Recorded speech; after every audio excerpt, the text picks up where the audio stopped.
السلام علیکم ګراني مینوال زه فیضان ګلستان یو ځل بیا حاضرم دوستانو. زما چې کوم نننی هغه ټاپک دی هغه د ازرچیمه په متعلق دی. ازرچیمه چې دی نو تاسو خو پیژنئ د آینه د کلتور سوشل ورکر دی او بل چې دی نو څنګه یو څو ورځې مخکې ما دا ویډیو جوړه کړې او تاسو ته ویلي د ازرچیمه چې دی نو په موټروي باندې اکسیډنټ شوی ولې چې هغه له خوب ورغلی او سیلاب ضدګان لپاره چې دی نو پیسې وړوي نو په لاره کې ولا خوب ورغو ګاډي الټه شو. نو دې ټایم کې چې دی نو ازرچیمه خپل کور ته راغلو او هسپتال والا چې دی نو ازرچیمه ډسچارج کړو ورته ویل وروسته خپل کور ته تللی شي.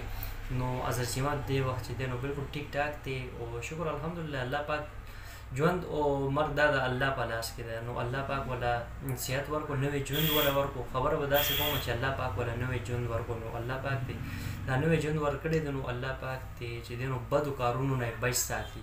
نو دا دعا کول پکار ده. نو دې وخت چې دی نو ازرچیمه خپل کور کې دی کاټلنګ مردان کې دی نو خپل کور ته راغو. نو د ازرچیمه عیادت کولو دپاره فرح خان شو او بل چې دی نو شیناس پېښوری دا ورله تللی دي میکایل ورله تللی دی. دا چې څومره د شوبز والا کسان دي دی ټول عیادت دپاره تللی دي ګلدستې ورله وړي دي.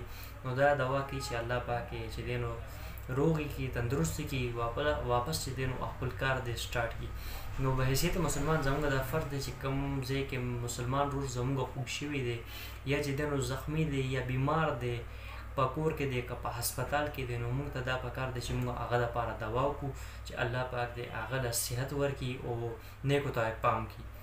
نو بس دوستانو زما د ازرچیمه دپاره دا دعا ده چې الله پاک یې روغ موټ کړي او تندرستي وله ورکړي او الله پاک دی چې دی نو غلط کارونو نه هم بچ ساتي. ولې چې دی نو چا سره بد نی کول پکار ده چا حق نی خوړل پکار.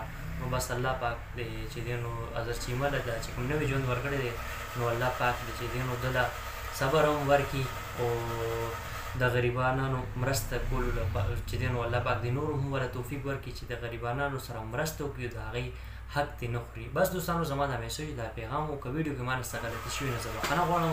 انشاءالله ډېر ژر تاسو سره به یوه نوې ویډیو کې به ملاقات کېږي. دا خپل ځان ډېر ډېر خیال ساتئ. د لوی الله په امان والسلام.